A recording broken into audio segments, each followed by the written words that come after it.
Welcome back to the Turn the Tassel Show. My name is Stephen Ampersand. I'm your host. And as always, we're here to help you and the people you love get to and through college, university, or the trade schools earlier on time with minimum to no debt. And we will celebrate that. So that's a good thing. And you may have seen the title, you've seen the description. Inflation swells tuition prices. Inflation swells tuition prices. Several, I don't even know, this has been probably months ago now. I did a broadcast where I talked about the whole concept of educational inflation. We talked about what that is, and I won't belabor it, but this idea that, once upon a time, getting a bachelor's degree was the defining degree that helped you to get into upper management and everything else as we went into sort of corporate career track after the Industrial Revolution. But what happened over time is everybody ran in to get bachelor's degrees. And so when everybody has a bachelor's degree, nobody has a bachelor's degree, right?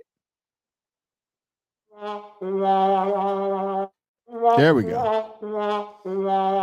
Right? So the idea, when everybody has it, it's going to inflate the market.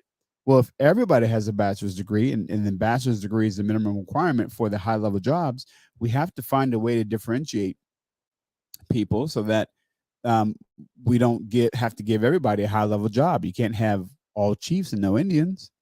So we're going to raise the bar and say you need a master's degree, enter the MBA programs and all these other master's programs that differentiated now you from the bachelor's degree holders, and thus you were moved into upper level management because you had the MBA and you had people with bachelor's degrees reporting to you.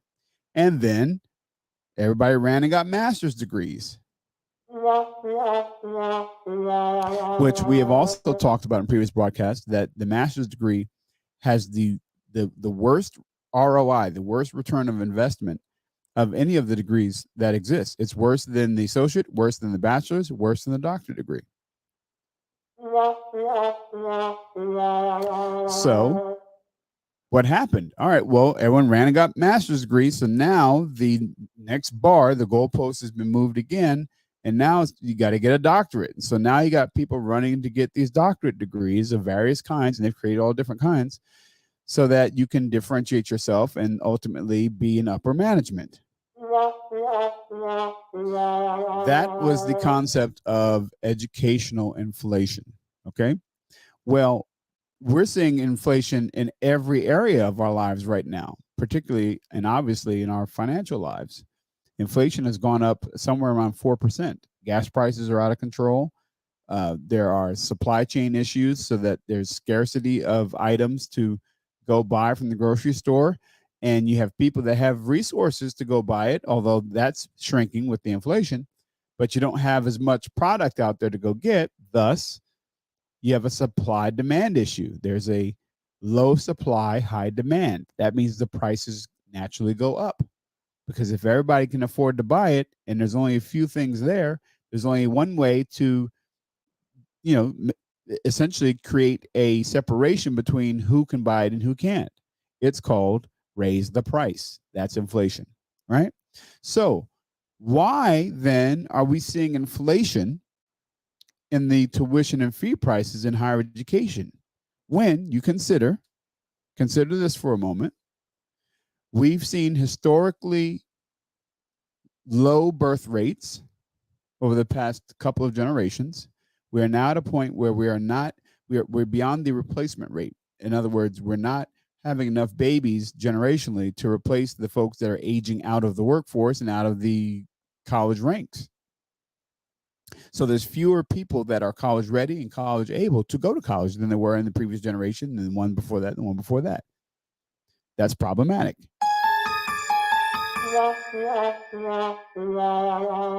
Because that means all these colleges, universities, of which there are thousands, are now vying for the same students. Envision, if you will, the African Sahara. It's the rainy season, and there's plenty of water everywhere. and grasses are green, and watering holes are not watering holes, they're watering rivers. And all the meat eating animals are having a really hard time because they can't get close enough to the prey animals because there's so much abundance and so much vegetation available for them to eat and so much access to fresh water that they can stay far away from the predators, get their vegetation, get their water, and get away when they come a chasing. It's tough times for the predators during those times. But then picture, if you will, the dry season. Those green, lush meadows dry up to parched, scorched earth. Those flowing rivers of water become tiny, ever tinying mud holes. Now those grass eating, vegetation eating prey animals have to get really close and tight together with each other and other animals coming to drink, including predators. And not only are they dealing with the lion, the tiger, well, not the tiger, the lion, the leopard, the cheetah, the jackals, the hyenas. They're also dealing with the crocodiles that are in the water. So not only if you manage to get past all the predators and you get to the water's edge, you've got to be careful at the water's edge because the gator is just under the surface, hoping you get a little bit close enough so they can snap and drag you in, drown you, and eat you.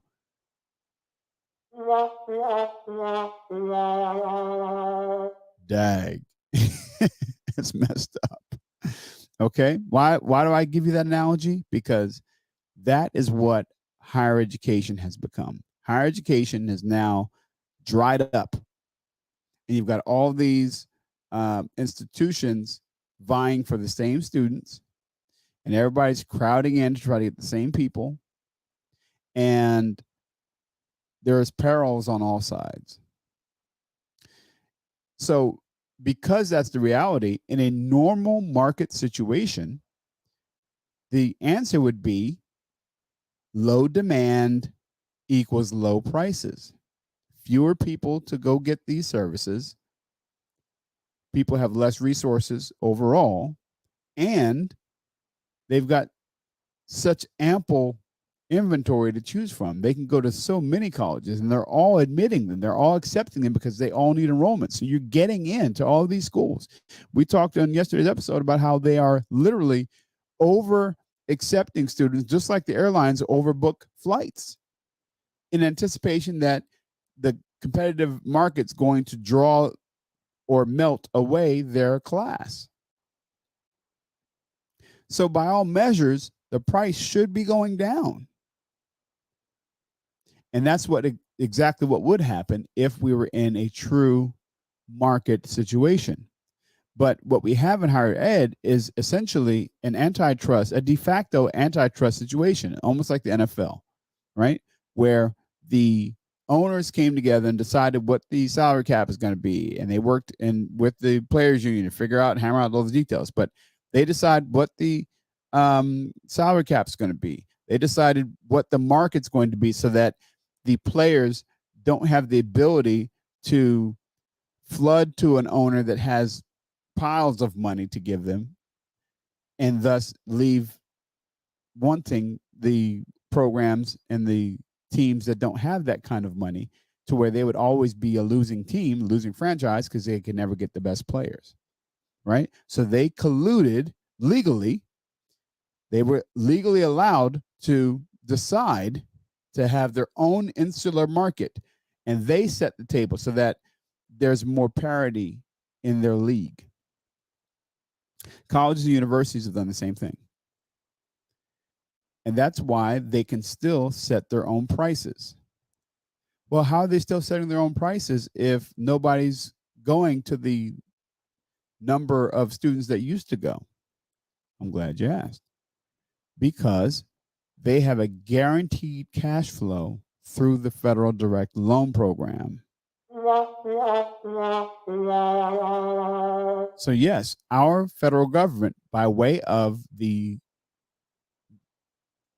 higher education laws, the Department of Education's regulations and regulatory environment, and their role as the largest commercial bank in the nation, by way of the direct loan program of over $1.7 trillion of loans alone, they are in cooperation with that antitrust de facto situation. They're funding it, and they're funding it with our tax dollars. And doing so means that colleges, universities can cry, oh, we can't make our budgets because of the pandemic and blah, blah, blah, blah. So we have to raise our tuition and fees by 5%. Even though we've lost lots and lots of people because of the Great Resignation. And some people died and left vacated positions that we didn't replace because of COVID. And on and on and on and on. So I'm going to read this article. We won't, I'll try to pick around, but we may go through it all, but we'll see. And we'll talk about, okay, so what do you do with this information? So let's go ahead without further ado. And there was plenty today. And cut to camera number 2. Okay, there we go. All right. College tuition, inflation swells tuition prices. And this is Josh Moody. This was dated today. And Josh says, college tuition largely held steady during the pandemic. Now rampant inflation is pushing tuition costs up, with some institutions approving the steep increase unseen since the recession of 2008.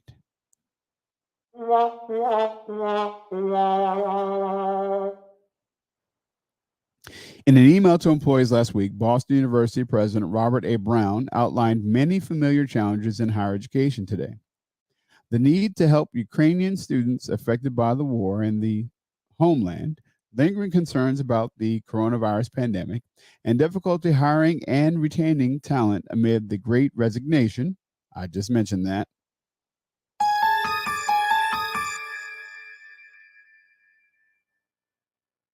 Great Resignation, right? Where am I? Oh, there we go. Okay. Oh, no, I thought it was there. Oh, there we go. And let's see. So, faculty step, right. By far, my greatest immediate concern is the impact of inflation on faculty and staff, our students, and the university. We've increased undergraduate tuition by 4.25%.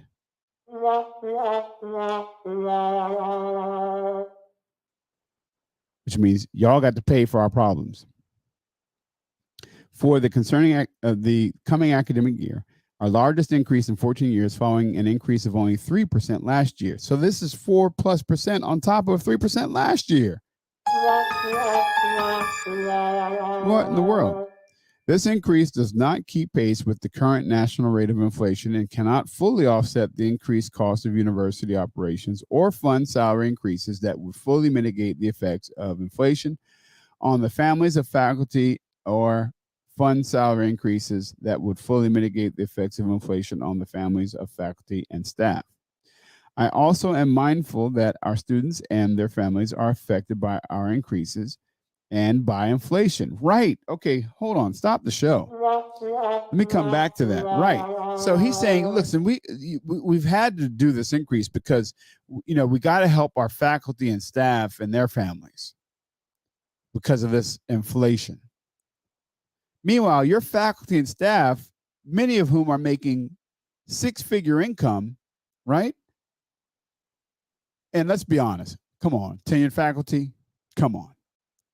They have a 15 credit load, some of them requirements, some less than that. Come on. They work 10 months out of the year. They got their summers off. right? So we're supposed to cry a river for faculty, tenured faculty, when he turns right around and says, we understand, though, that families are also dealing with this too. What? No, you don't. No, you don't. No, you don't. I like that. Gold Ampersand says, womp womp. Yeah, I mean,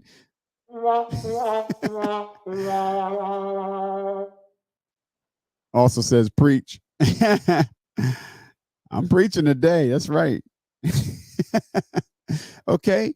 This is absurd. So, in other words, we have to make sure that our faculty and staff's families are taken care of, not to mention myself as president. So, we're going to raise our tuition and fees on top of the 3% last year. We're going to raise it another 4.25% this year to offset our expenses for inflation. But we're going to go ahead and have these poor, middle class, and upper middle class and others, we're going to have y'all foot the bill.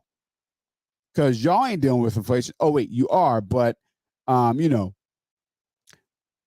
you'll be all right.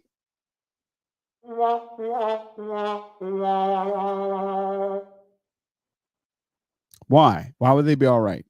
Why is it that you can pass these expenses on to the families of your students? Well, we know why. Because they can increase their cost of attendance, and that will allow the students to borrow and their parents enough money from the direct loan program, i.e. the government, who will give it to them and then chain them to it for the rest of their lives until they pay it.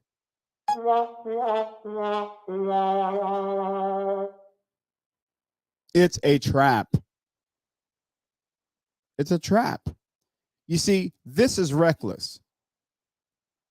There's no one regulating, no one controlling this. There's nothing stopping this president. I'm not even going to read the rest of the article because I'm already getting heated. There's nothing stopping this president and other presidents like him from raising the tuition and fees to keep their spoiled faculty and bloated staffs happy, i.e. keep their jobs, and they're making $400,000 and $500,000 a year as presidents or more. Right? So they're going to increase that to cover and make sure their jobs are secure. And they're going to do it on the backs of you and your loved ones if you choose to participate in this nonsense. And I'm challenging you. I'm begging you tonight. Don't do it. Don't do it. Do not bail these folks out by just signing on the dotted line, taking these loans, and ultimately mortgaging your future, indenturing your servitude for the rest of your adult life because they decided that their faculty and staff need to get help with inflation, as if you don't. Instead, contact us here at Turn the Taps Consulting Group, 484-574-1866, or turningtaps@gmail.com. Subject line, I need a plan. We will help you craft a plan that works for you, find the right fit so that you don't get caught up in this mess. And if you contact us, consultation is free, 20, 25 minutes, but we'll help you figure out how to navigate this bullshit so that you don't end up paying the price for administrators that are more concerned about themselves than you. I'm Stephen Ampersand, and this is the Turn the Taps Show.